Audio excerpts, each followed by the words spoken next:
Love you guys. Thank you for being a part of my life for a short period.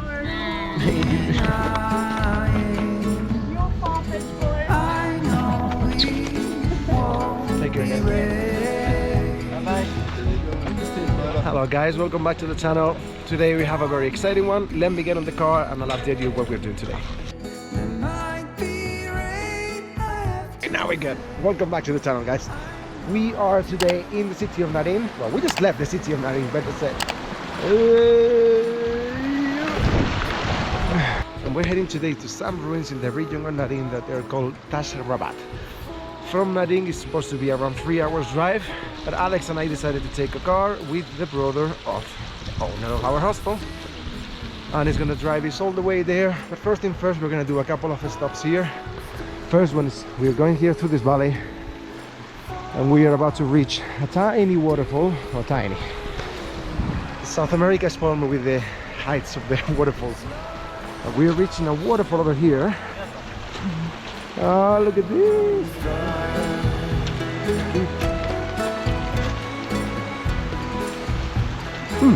Rub it in your hands. Yo, yo, yo! It's actually a pretty one. Oh my gosh!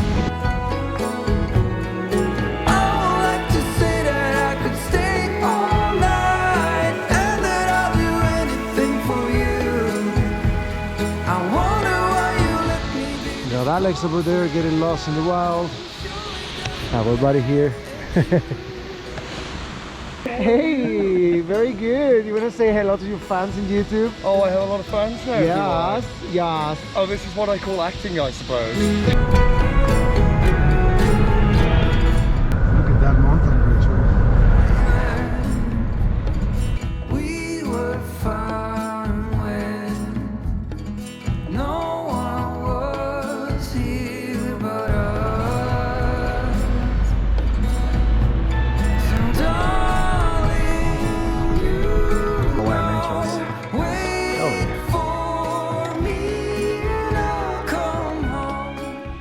Alright guys, we just made it to outside of the city of Karasu, and we are on the ruins of Koshoy Korgon, which is believed to be like a very powerful citadel back in the 12th centuries. Oh, look at this. For what? Toilets.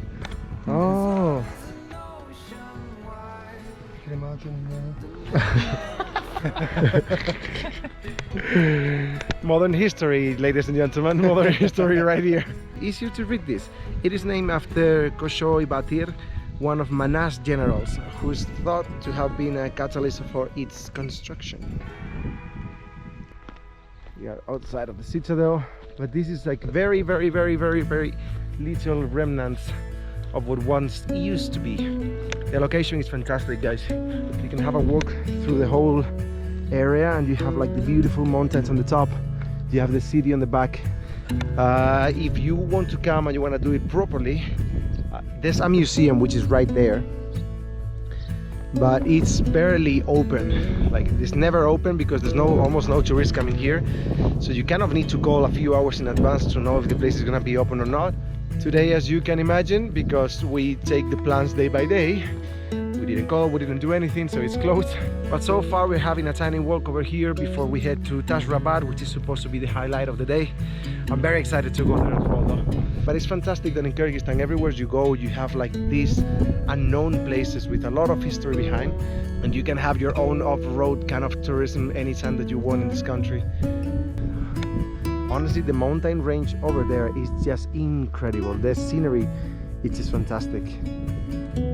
Everything is very dry and the weather changes a lot because, you know, Kyrgyzstan is a very mountainous country with a very high altitude in general. Even if this feels like we are pure desert, we are over 2,000 meters in altitude. Those mountains over there, I believe they're not the highest one here. It's like around 4 or 5. And for me though, even if we feel that we are very south compared to Bishkek, Naryn is still considered the last region, the last of the 7 regions, which is on the northern part of the country.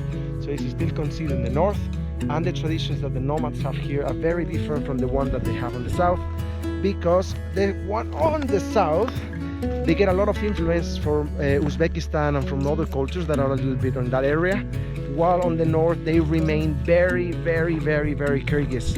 So people here in Kyrgyzstan say that the northern nomads are the one who keep the most pure Kyrgyz culture. It is just fantastic to have a walk over here, guys. It's a beautiful, beautiful area. So, and I guess this is enjoyable right now because in winter it just gets very, very, very, very cold. So you have basically 3-4 months from like June to late September to enjoy doing all of these things with a shirt, no sleeves, no nothing. It's time for us to move so we can have the highlights coming to us soon and being able to enjoy it a little bit more. From Naryn, Tash Rabat is around 3 hours distance, and it's kind of a little bit of a ride. At least the roads on the highway are quite good, so we can go quite fast, but it's still a ride.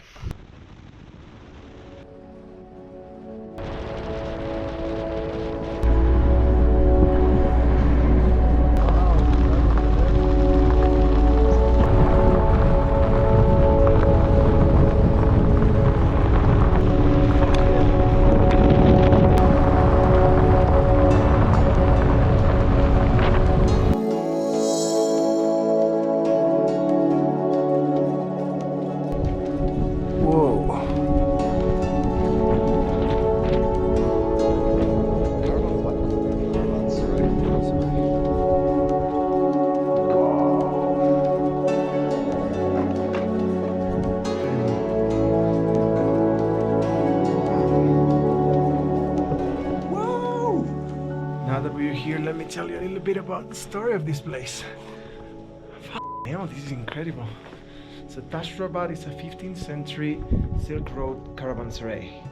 What is that? A caravanserai is basically, essentially a 15th century hotel. So in the Silk Road, people could stop here on the night and stay over. And the place is just freaking gorgeous. I can't believe this got so well preserved. This place is located 3,500 meters above the sea level. And wow, this seems to be rooms. I assume that you were right. I reckon it's the bedroom. Yeah. The rooms here, so many small passages. And all right, let's go a little bit in so I can show you a little bit better.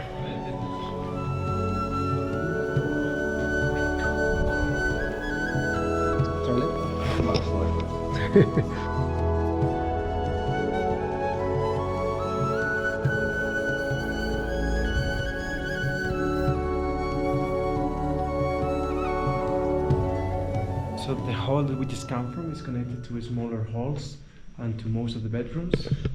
And I am assuming this should be another one. Wow.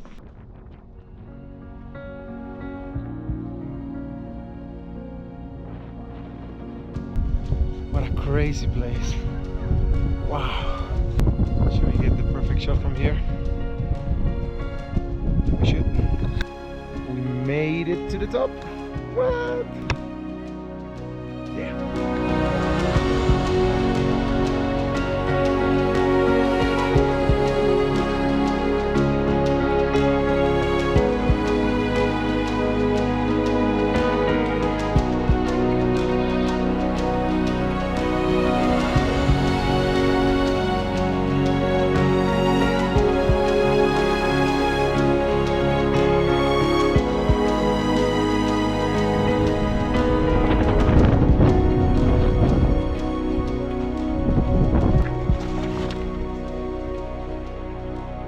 Look at this one, the top.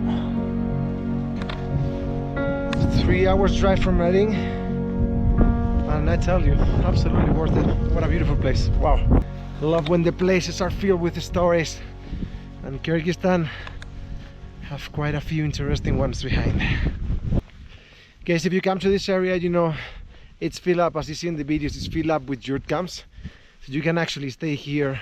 And apparently, as I heard, like the yurts are a little bit cheaper because it's not like the most touristic area. So far we've seen just one couple of tourists that doesn't seem to be Kyrgyz or maybe Russian, you know, but no one speaks English in here. Just the lady in the entrance. To come in is just 100 som, which is a tiny bit over $1. The biggest expense is going to be for you to come to this area, but I'll give you the explanation at the end of the video of how to actually come here if you're intending to come, because because there's no marshrukas. It's basically you need to get a private transportation to come. So yeah, prices go a little bit higher. I'm actually lucky that Alex just decided yesterday at last moment to pop in Naryn and do Tash Rabat with me. So we shared the price of what this actually costs. Alright guys, we are back in Naryn and time to eat something because we haven't eaten anything. The place that we are right now is called Nomad Cafe. It's probably the most popular place within tourists because it's food from everywhere. You can grab pizzas, you can grab beer. We're gonna call it a day in terms of tourism stuff. It's time to relax, try to catch up a little bit with Alex that we haven't seen each other in 2 weeks. 1 week? 5 days? 10 days or something? I can't remember exactly. Yeah, so it's time to relax. Hello. So basically the price that we paid for the taxi to go to Tash Rabat was 4,500 some. That is 57, 58 euro dollars divided within 2 people, so it was like more or less 30 bucks each. Expensive? Yeah. But then again, in this area, in the south of Naryn, there's barely any method of transportation. And if we would have wanted to go there, they always recommend to try to get a shared taxi to the village closer to it, which I don't remember which one was that, Karasu maybe, or I don't remember the other one. So from there you would need to, in any case, get a car who takes you there, and it would cost around 3,000 some. Then again, it seems we have to go there, we need to get the transportation to the city, then get the transport to Tash Rabat, then come back, and then get another transport to go home. It just was a little bit of a hassle. Probably we would have maybe saved 300-400 some each at max. So we are happy we took it. We did a couple of stops, which was very nice. Best thing is 4 in the afternoon, so we are here already in Naryn. Everything is done. We have time to relax, we have time to eat some food. So yeah guys, I'll drop the video here. Thank you so much for watching. Don't forget to subscribe to the channel. See you in the next one.